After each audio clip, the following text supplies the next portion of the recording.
Hey everyone, Josh here. We're a little under 2 weeks out from the hike, so I wanted to check in with everybody, make some contact, give some reminders, and also give you some important information. Super excited to see everybody again this year. Super excited to meet with you. We have a bit of a rainstorm blowing in here at the house right now, and so hopefully I don't bring us any bad luck with rain when we get there to the hike. But again, you might have to bear with some of what looks like a tornado might be blowing through. But man, I can't tell you how excited I am for this trip, how excited I am to see all the people I know, meet all the people I don't, and we'll just go ahead and jump right into this. So, first of all, for anybody that's planning to drive, I'm gonna check everybody in to the campsites, and that includes your cars when I get there, which will be well before you do. Um, I need your car make, your car model, your card color, your license plate number, and the state of your license plate in order to register your car at the campground. I'll be doing that this year, so there's no confusion about where, like what site you need to check in under and all that jazz. So I'll just go ahead and do that for everyone. Please go ahead and text me that directly. If you're planning on driving, please send that information to me so I can get you checked in. As far as the campsites and the actual sites that you'll be designated to, I'll be sending out a list of that later on this week, and sites will be assigned that way.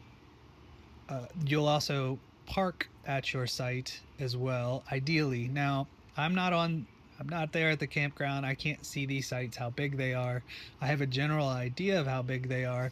So just bear with me, because when you arrive, there might be some same day changes. Like you might be assigned to a different spot based on how big or small some of the sites actually shake out to be. So just want to give you an update on that, and a reminder, if you're driving, please send me make, model, color, license plate number, and state so I can get your car registered. Now, a few things to remember, things that I wanted to remind you of. Number one, break your boots in. If you have not been doing any walking and you've gotten new boots, or you've had boots sitting around for forever and only used them a couple times, just take an opportunity to take a walk down your street, something, or wear them all day, wear them at work. Just wear them around if you can. Break those in so we avoid blisters on the trail. Two, we have camp assigned items. Those are on the website that we need you to bring. You're already aware of this, but this is a reminder. So please make sure you get on the team use website, double check the things that you're responsible for bringing for the camp. In other words, for the whole of the lot. The amounts are listed there. Shouldn't be much guesswork for you, or any guesswork, but we will be in a bit of a pinch if you don't bring your camp items. So please make sure to bring the items for camp. Uh, Remember that there is a park fee for entry into the park. There's no fee for entry into the campground itself, but there is an entry for the park itself, and I believe it's now $35. It might still be 25, but I'm pretty sure they upped it to 35, and that covers the entire duration of your stay. So you don't have to do that daily. That's a one-time fee to get into the park. Don't want anybody to be surprised by that. And I believe they take both cash and card.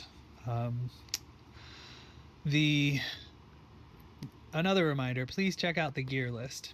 I don't want you to get there and not have the gear that you need personally. So a very comprehensive list of items that you should bring along on this trip. That's on the Team Use website. Please make sure that you check the gear list. And sometimes we have backups for things, so if you do forget something, we can hook you up. But most of the time, we don't have backups for everyone. So please make sure you bring what is on that gear list. Also, I'm going to encourage you to try between now and the hike to hit 10,000 steps a day. You can do that by just keeping your phone in your pocket. You can do that with a pedometer on your watch. There's a couple ways to track that. I'd really encourage you to get that many steps in a day leading up to the hike. Just getting everything warm, getting everything loose, getting everything used to moving around. I feel it's really, really important. And it shakes out between 5 and 7 miles depending on how big your strides are. And usually at the end of the day, my pedometer reads somewhere between, like one of these hike days, my pedometer reads between 25 and 28,000 steps in a day. Now I'm doing a little more stepping than you guys, because I'm doing some of the prep work and setup, but you should budget in your minds that you're going to be getting between 20 and 25,000 steps in a day. So that 10,000 step marker is a good warm up, especially the week leading up to the hike.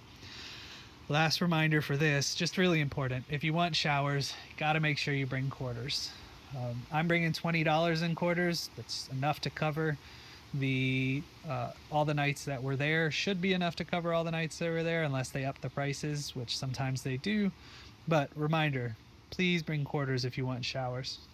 Now, as far as fundraising goes, just check the numbers. Checked in with Mom on some of the stuff, some of the donations that came in that weren't electronic through the website, and it looks like we've breached the halfway point and are 27,500, right in that arena, which is great. Thank you for all your hard work and your effort.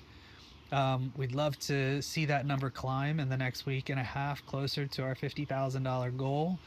So just want to encourage everybody, continue the good work, keep up the pace with it.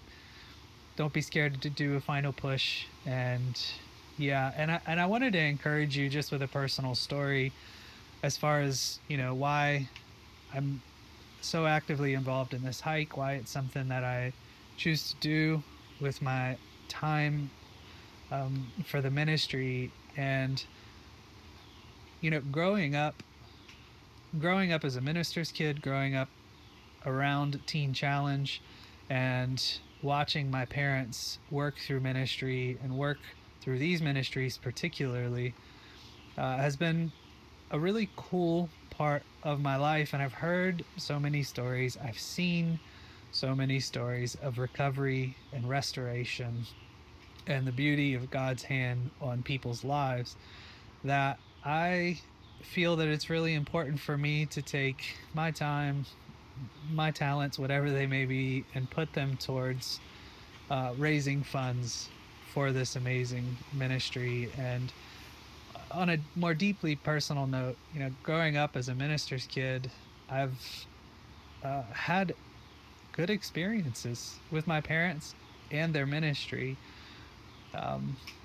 formative experiences. And I know in a day and age where so many folks in my age range particularly are actually leaving the faith, and where so many pastors' kids and ministers' kids, especially in my age range, want nothing to do with their parents' ministry, or don't really want anything to do with ministry at all.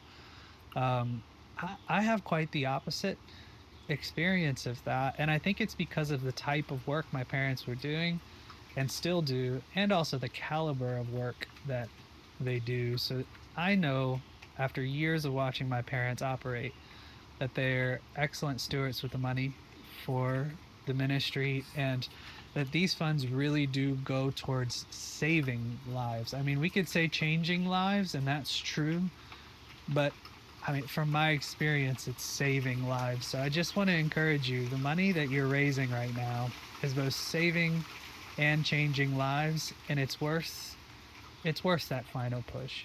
It's worth the extra it's worth the extra reaching out to someone. And so I just want to encourage you, as someone who's watched my parents do this for years, I trust this ministry, and I trust the outcomes of it. And it's a beautiful thing. Beautiful thing. So I hope you all enjoy the next week and a half, and I'm looking forward to getting together. Thanks.